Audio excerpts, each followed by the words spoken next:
Well, we appreciate you sitting down with us once again. Judge Executive Jamie Byrd, appreciate you coming in to talk about your first month in office here with us. First, how are you today? I'm good. Just excited and busy still, so yes. Yes, I imagine so.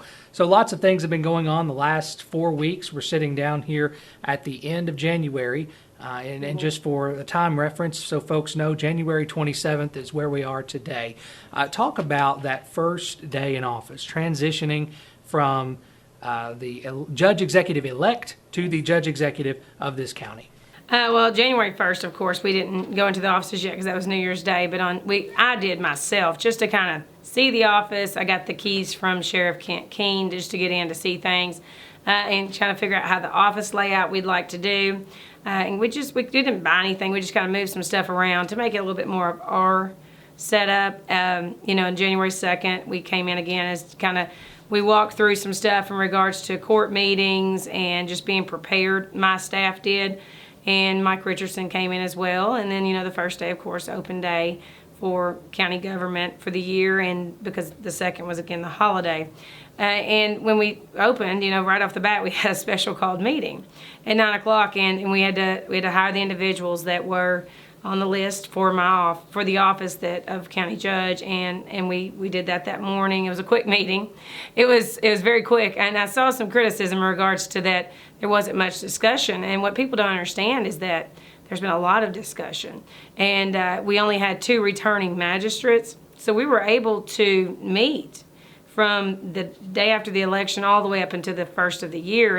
And we've been talking about these opportunities and interviewing people, and I've been meeting with the magistrates to talk about these things. So there were no surprises. On January 3rd, they were ready to go. They knew what was coming. So, that first transition there, the first couple of days, the first special meeting, you have started with pretty much a brand new staff, and that is a challenge in itself, all the way from the fiscal court clerk to some other secondhand people that you deal with on a daily basis.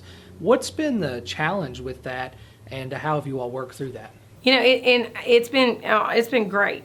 I mean, it's been, of course, like you said, a challenge, but it's been a good challenge because we've all been learning together. We have great networks. I have great networks to reach out to if I have a question or anything like that. I either reach out to KCO with Jim Henderson, who's been a county judge for a long time.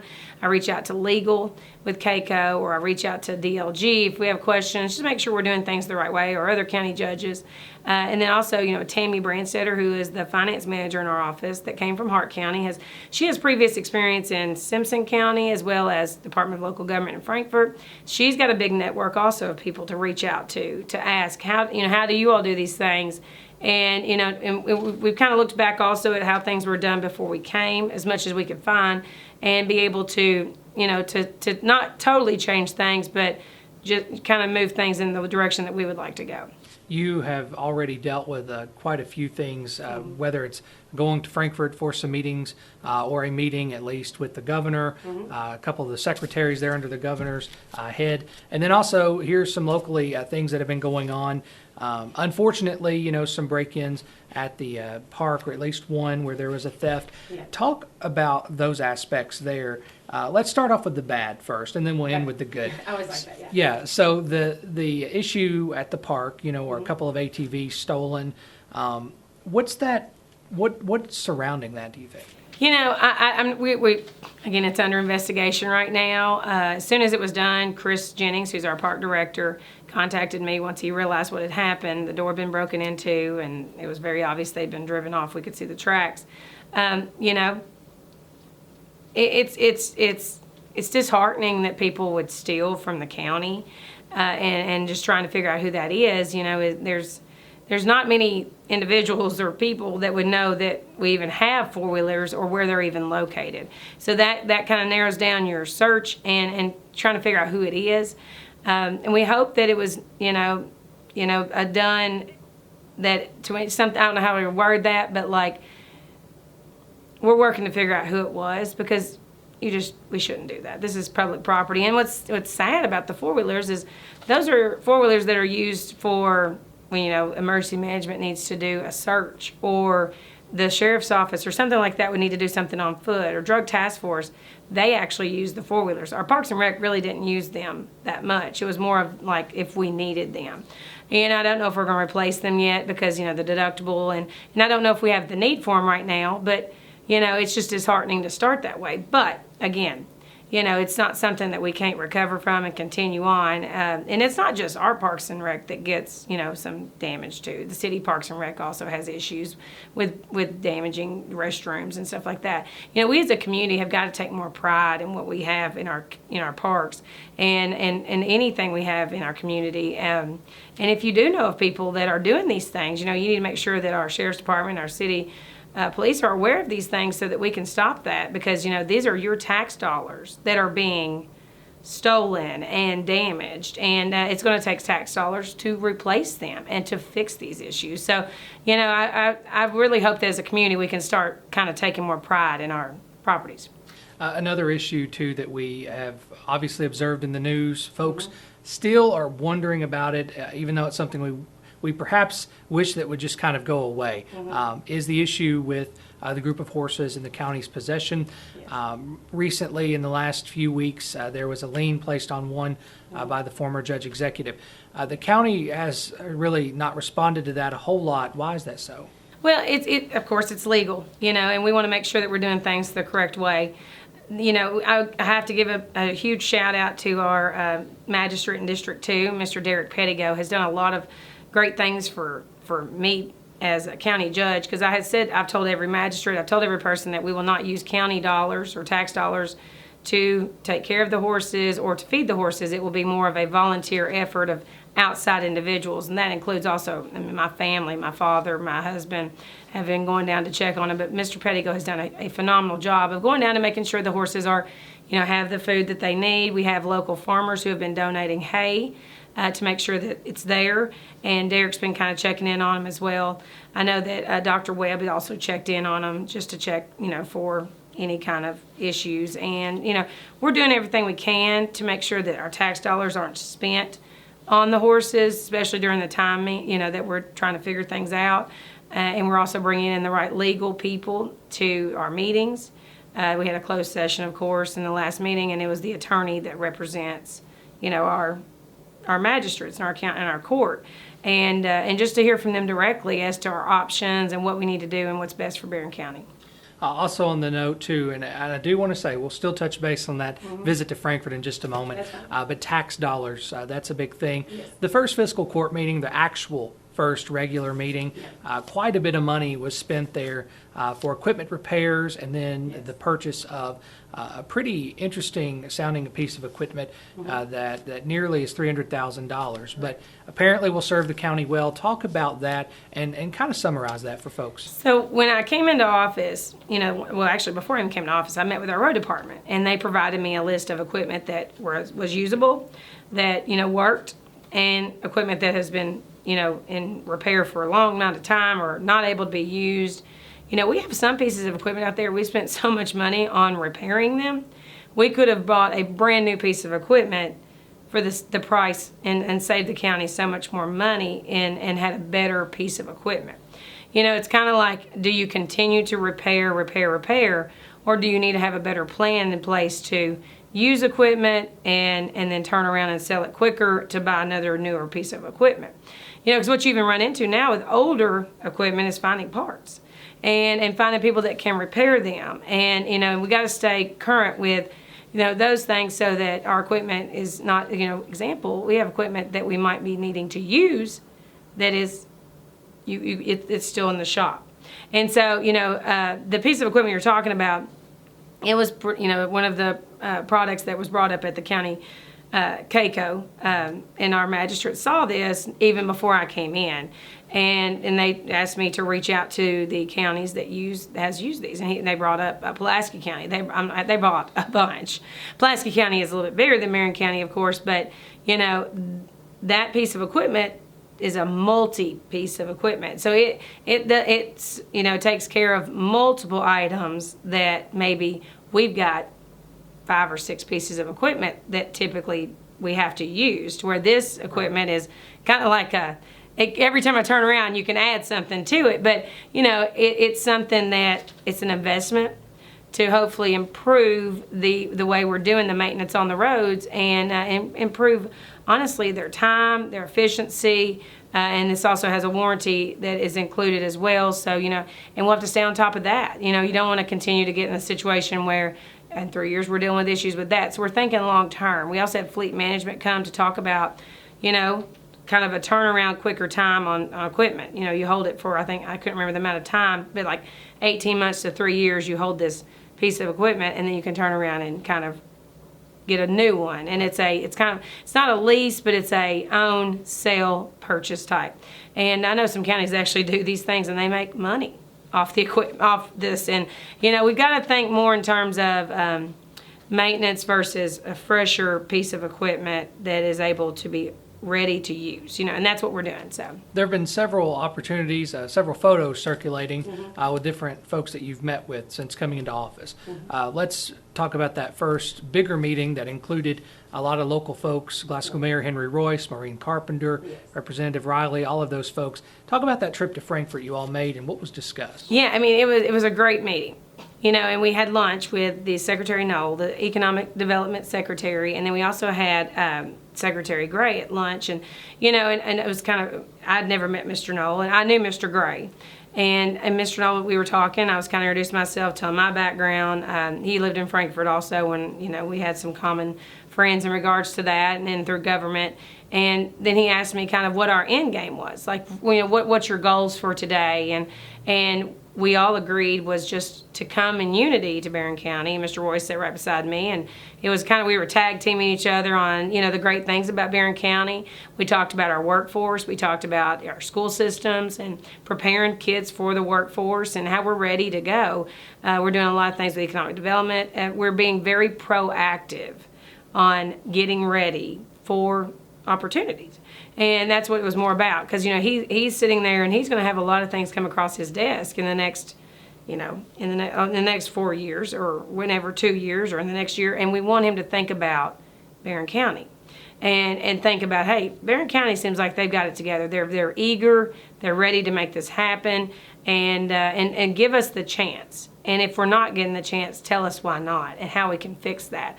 And it was wonderful. And then Mr. Gray is a huge part of all of our economic development and our school systems, because it's transportation, it's our roads, and how we've got some, we've got low water fords in we have a lot of low water fords in Barren County. They get that, we have to close them all the time, and it's got to be fixed. And we talked about, how we're going to start applying for more raise grants, federal funds for our low water fords, and we've already had great meetings with our Brad district regarding that as well, and I expressed that to Mr. Gray. We actually even talked about our flex fund account. I didn't even checked into that. We had not applied for that yet, so I went ahead and submitted that day while we were in Frankfort. And I talked to, Bobby Joe, who runs the rural and secondary, and I went up and saw all the transportation people to talk about, we like to apply even more for secretary discretionary funding to fix some other opportunities that we have, to where, like, maybe we've paved a road for 1 mile like 6 years ago. Well, we need to finish that. You know what I'm saying? And we need to look at improving our roadways, and not just by paving roads. We need to be better at digging ditches and creating a better runoff for our rain, and so we don't have these issues that we're running into with people hydroplaning or snow and ice. All these things play a factor if we don't do the correct maintenance and preventative things to make sure these roads are safe. Mr. Gray was wonderful, Barren County native, and he is so excited for Barren County, and he knows my family very well, and he was just talking about if you need anything, and it's just making that reminding. We're excited. Barren County's ready to work together, and Glasgow and Cave City and Park City. That day was more focused with Glasgow, of course, but when we went over to the governor's office, we talked about even more in regards to Park City and Cave City as well. Those are very high-viewed areas in regards to economic development right now, because of the battery plant in Glendale and the battery plant coming into Bowling Green. So, it was kind of like a give and take on ideas of how to be ready and things that they're looking for, and we brought that home, and now we're making some big steps in that. Would you say from the time you came into office, to now, are you, even though it's been 1 month, are you any more confident that we have better prospects for economic development? Yes, I can firmly say that. I mean, seriously, the second week when I was in office, I got a call from a potential client. And they came in, and actually we've had great meetings with them.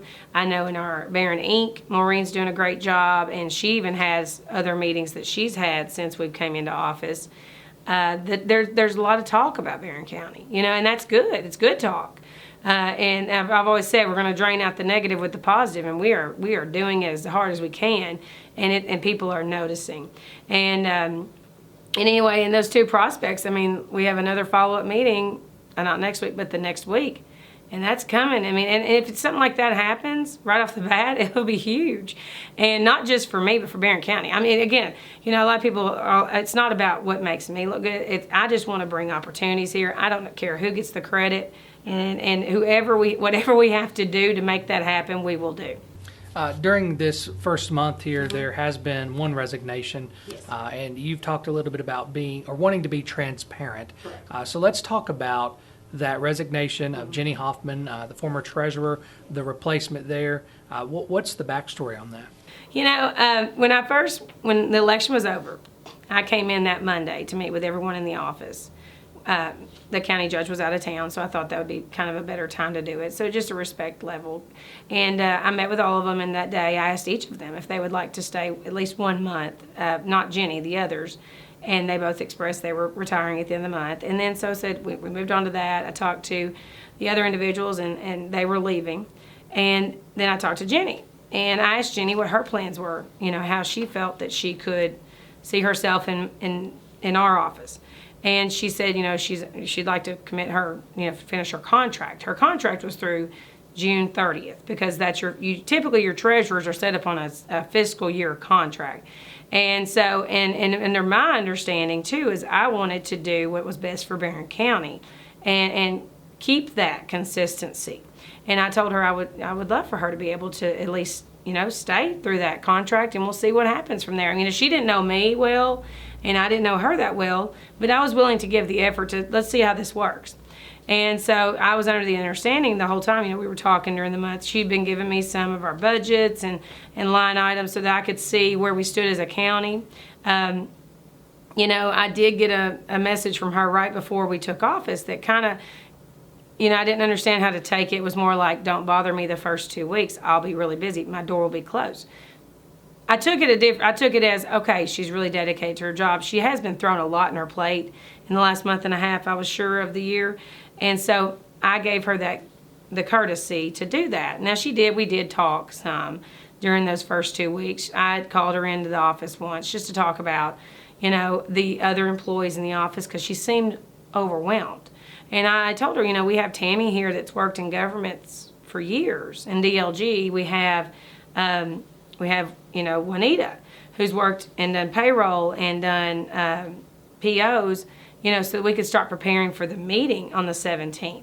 And, and we talked, and I felt like we were, use them. These people are here. Can they help you? And I know there are certain things that only the treasurer can do. But, there was some things that could have been passed off during that time frame, at least to get ready for the meeting. We were asked that day also to move the meeting from the 17th. She had asked if she could move the meeting if we could move it for her because she did not think she would be ready for the 17th meeting. So I felt like as a courtesy, I was kind of doing a reach out to say, you're swamped, I get it, I don't want you to be rushed. I will move this meeting. Because I took a little bit of flack on moving the meeting, but I reached out to all the magistrates and said, look, she needs some time to get the POs ready. She needs to get these quarterly reports done, the W-2s and the 1099s. And I even took that into my consideration to say, going forward, I think we need to move these meetings to the last of the month to give our treasurers, quarterlies are done every quarter. So, you don't want somebody rushing to get that done. And then we have a lot of bills that come through. And so, that's something hopefully we'll be able to we are continuing to go forward is the last of the month. But, even the last of that second week, I think it was on the Friday before, I can't remember the exact date. I think it was the 13th. I'd even reached out to say, went to her office at the end of the day, and I kind of felt like we were somewhat bridging this, like, she didn't know how to take us, and we want to work together. And we talked about payroll, when the payroll would run the next week. We talked about POs, and I actually thought we were kind of making a turn, that, she had worked for a previous administration. I didn't know how she was going to take ours. I thought we were making at least some leeway. And then, went over the weekend, and I did the Monday morning of Martin Luther King. I did the tour of the jail. I toured the jail, did an info meeting with the jailer from 10 to 12 that day, and then I went to the Martin Luther King Day celebration and did the walk and the celebration, and didn't go by the office that day. I was doing more things outside the office, and I was out of town on that morning of Tuesday, and I got the call that she had not come back to work. I hate it was done that way. I wish if she would have had any other concerns or had issues with it, I wish we could have talked, at least given a little bit of more of advance to give us time. Because, it threw us into a situation where I had to actually hire a treasurer within 24 hours because we had to run payroll by 5 o'clock on Thursday. And also, like you said, I went to Frankfurt to meet on Thursday, so I already had those meetings set. They'd been set for a while, so I could not change those. So I had to set a meeting by Thursday at 4 o'clock and get the payroll in by 5 o'clock that afternoon. So it was just really quick moving. I did reach out to a lot of people to find a person for the job. I reached out to a lot of banks here in Barren County to see if they knew of anybody or if they had somebody that was willing to give to the county. I reached out to accounting firms, anybody that they knew of, that they'd done books for people, that had done payroll, anybody. And I got some names, and I reached out to those individuals, and we did interviews, and we found the person for the job within 24 hours. And then she started the next day. And she's done a great job. You think about it, she did the payroll. We got it done by 4:56 p.m. that day. 4 minutes left to go.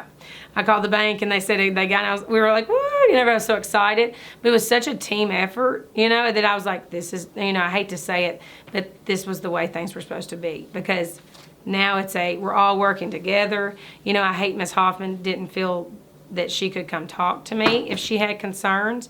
But, I think that her concerns, though, like we've talked about, the validity of some of them really weren't completely true. I think a comment was made about the money and the raises. Yes, our road department did get raises. They did. We raised some of them from $16 to $18. We raised some from $17 to $20. The ones that had a class CDL as Class A,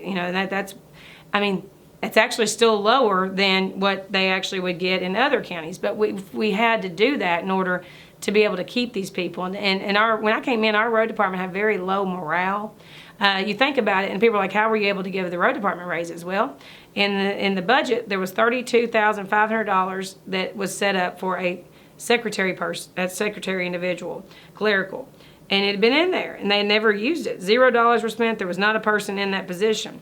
We took that money, and we reduced our staff from 12 to 10. They also created, Mr. Piper ended up going to the jail. Another individual kind of retired.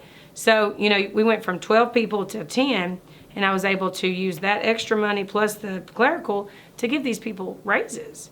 But it wasn't anything that was like insanely, a raise. You did have an individual that became the road supervisor, but, he went from an hourly that he used to get, overtime, etc., during snow and ice, that now he's salary, so he will not get that overtime anymore. So we looked at what he received before to make sure it was comparable, but it's even still a little bit less than he was making.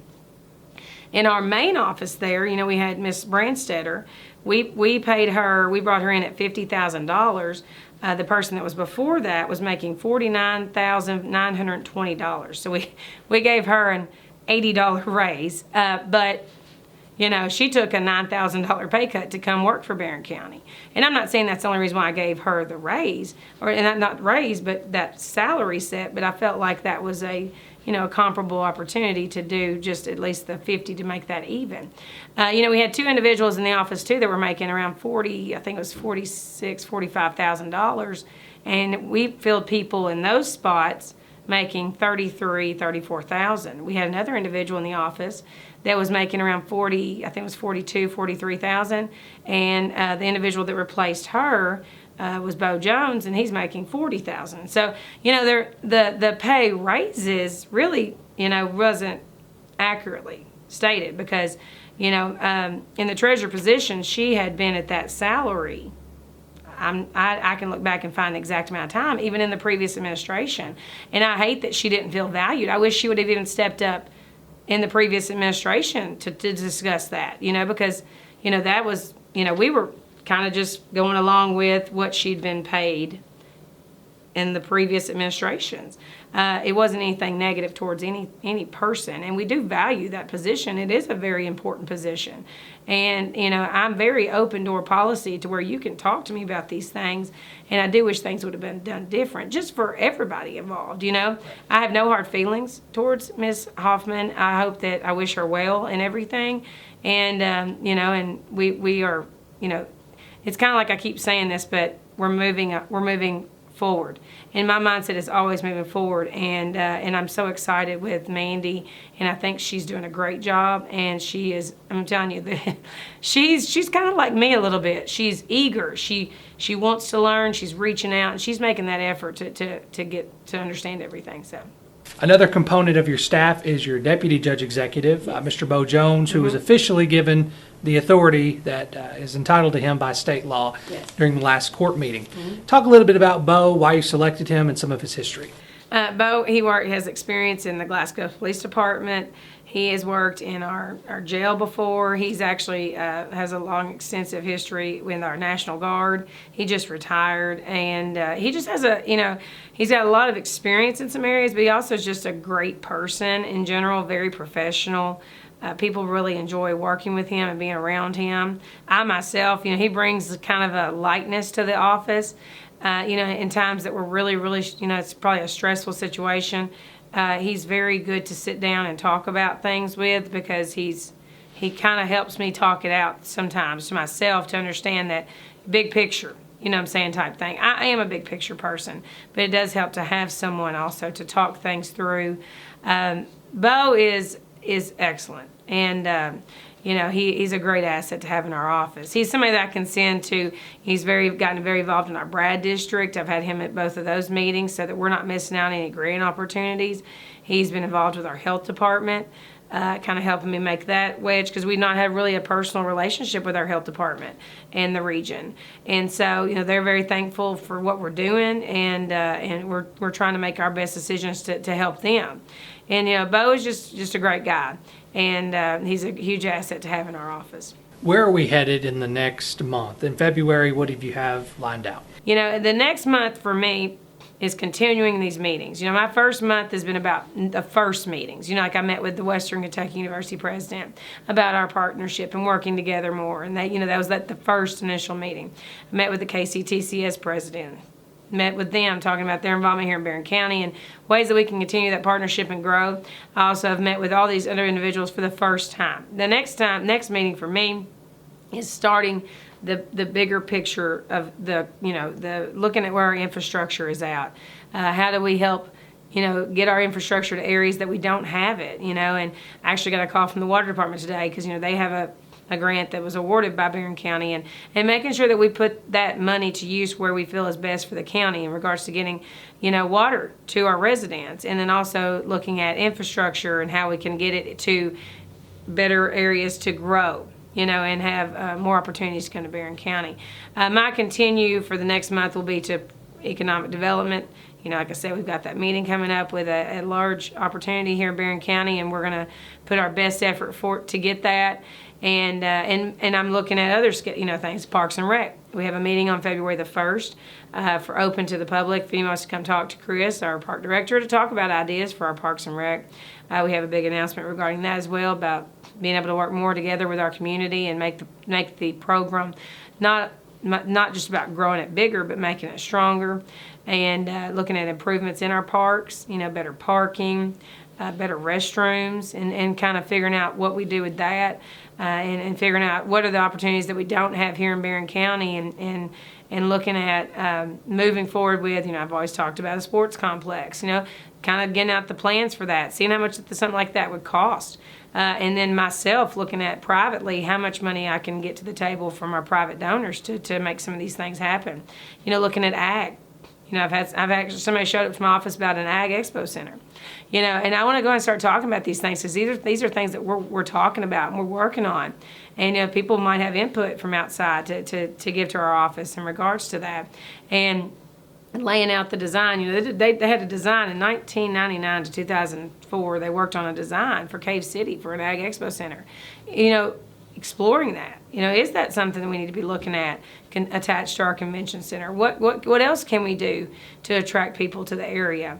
Looking at where do we need to be looking at, opportunities to be more prepared for industry and just a lot of things. I don't sit and just wait, and that's what we're going to be doing. We're going to be going after it. Well, very good. Well, we appreciate you sitting down. Lots of things going on, it sounds like.